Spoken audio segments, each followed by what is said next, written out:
সবার ভাগ্যে কি আর ভালো ননদ জুটে? কারো কারো ভাগ্যে তো দজ্জাল, কুটনি আর ডাইনি ননদ জুটে। আলহামদুলিল্লাহ আমি সেদিক থেকে অনেক লাকি। আমার 4টা ননদ অনেক ভালো আলহামদুলিল্লাহ। নিজে ভালো তো সব ভালো। আসলে একদিক থেকে ভালো হলে সম্পর্ক সুন্দর হয় না। সম্পর্ক সুন্দর হওয়ার জন্য দুই দিক থেকেই সমানভাবে সম্মান, স্নেহ আর ভালোবাসা থাকতে হবে। যার যার সম্মান তার তার জন্য। কেউ কাউকে ছোট করলে কিভাবে সম্পর্ক সুন্দর থাকবে? হ্যালো সবাই, আসসালামু আলাইকুম। কেমন আছেন? আশা করি খুব খুব বেশি ভালো আছেন। আমিও ভালো আছি আলহামদুলিল্লাহ। আমি নাইমা চলে আসলাম আপনাদেরকে আমার ননদের বাসায় বেড়াতে যাওয়ার গল্প আর ভিডিও শেয়ার করার জন্য। বাচ্চাদেরকে নিয়ে অনেক ব্যস্তভাবে চলে এসেছি, যার কারণে আসার সময় কোনো ভিডিও করা হয়নি আমার। যেহেতু অনেক বেশি গরম পড়তেছে, এসে আমার ননদ শরবত গুলিয়ে দিয়েছিল, বিস্কিট দিয়ে শরবত আর কি। আর হচ্ছে বাচ্চাদের পছন্দের পাস্তা তৈরি করেছিল, সাথে ছিল সিঙ্গারা, সমোসা। এগুলো আমরাই নিয়ে আসছিলাম আসার সময়। আচ্ছা, এটা হচ্ছে আমার ননদের একটা কর্নার শোকেস। এই শোকেসটা আমার রিলস ভিডিওতে দেখে অনেকে জিজ্ঞেস করেছিলেন এই শোকেসটা আমি কোথা থেকে কিনেছি, কত টাকা দিয়ে বানিয়েছি।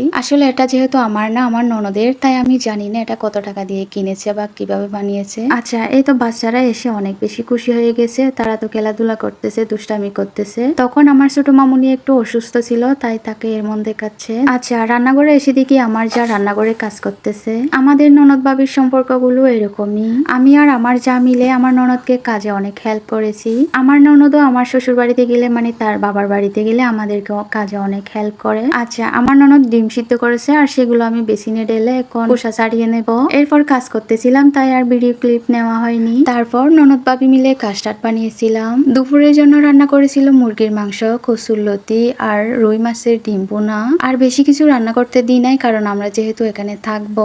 এই ভিডিও ক্লিপ গুলো কিন্তু খাওয়ার পরে, তাই ডেক্সিতে আপনারা হাফ হাফ দেখতে পাচ্ছেন। আমার ননদের কিচেনটা কিন্তু খুব সুন্দর, সে খুব সুন্দর গুছিয়ে রাখে। আমরা এসে এলোমেলো করে ফেলেছি। সে কিন্তু বাংলাদেশে তেমন একটা থাকে না, দুবাইতে থাকে। এখন দুবাই থেকে বেড়াতে এসেছে, তাই আমরা তাকে দেখতে এসেছি আর কি। আচ্ছা, আমার ননদ কিছু কাঁচা আম কিনেছিল আচার বানানোর জন্য। আমগুলো একদম টাটকার ফ্রেশ ছিল। আচ্ছা, এখন দুপুরের খাবার নিয়ে আসতেছি টেবিলে। সবাই একসাথে বসে ডাইনিং এ খাবো। আমার ননদ, আমার যা আর সব বাচ্চারা মিলে। আমরা ননদ ভাবি মিলে রান্না করেছি 2 রকমের মাছ, কোরাল মাছ আর বড় একটা রুই মাছ, রুই মাছের ডিম বোনা, সাথে মুরগির মাংস আর কচুরলতি। আর বেশি কিছু রান্না করি নাই। দুপুরে খাওয়া দাওয়া শেষ করে সব বাচ্চাদেরকে নিয়ে লম্বা একটা ঘুম দিয়েছিলাম সবাই মিলে। এখন যে ভিডিও ক্লিপটা নিচ্ছি, এটা ছিল সন্ধ্যার সময় আর কি। আমি আমার ননদের ঘরটা ঘুরে ঘুরে দেখতেছিলাম আর ভিডিও করতেছিলাম। এখানে কিন্তু সে ভাড়া দিয়ে থাকে না, এটা তার নিজেরই বাড়ি, মানে তার স্বামীর বাড়ি আর কি। সে তো বাচ্চাদেরকে নিয়ে তার হাজবেন্ডের সাথে প্রায় সময় দুবাইতেই থাকে, তাই বলে কি সে তার দেশের বাড়িটা এলোমেলো ফেলে রাখবে?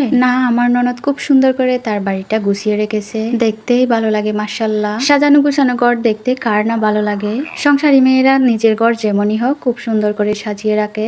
আচ্ছা, আমার ননদ দেখুন একটা পেজ থেকে বাবুই পাখির বাসা অর্ডার করেছে। এটা ছিল একটা কম্বো প্যাকেজ, 1000 টাকার কম্বো। 1000 টাকার কম্বোতে অনেক কিছুই ছিল, যেগুলো আমি ভিডিও করতে পারিনি। ফুলের টপ টপ কি যেন ছিল। আর একটা ছিল হোম সুইট হোম, এটা খুবই কিউট, তাই না? আচ্ছা, যাই হোক, আমার আজকের ভিডিওটা এই পর্যন্ত। ননদের বাসায় আমরা 2 দিন ছিলাম। সব ভিডিও একসাথে দিতে গেলে অনেক বেশি লম্বা হয়ে যাবে, তাই বাকি ভিডিও আমি কালকে দেব। আমার ভিডিওটা কেমন লেগেছে কমেন্ট করে জানাবেন, কিন্তু আপনাদের ননদ ভাবির সম্পর্ক কেমন সেটাও কমেন্ট করে জানাবেন। ভালো থাকবেন, সবসময় সুস্থ থাকবেন। আসসালামু আলাইকুম, আল্লাহ হাফেজ।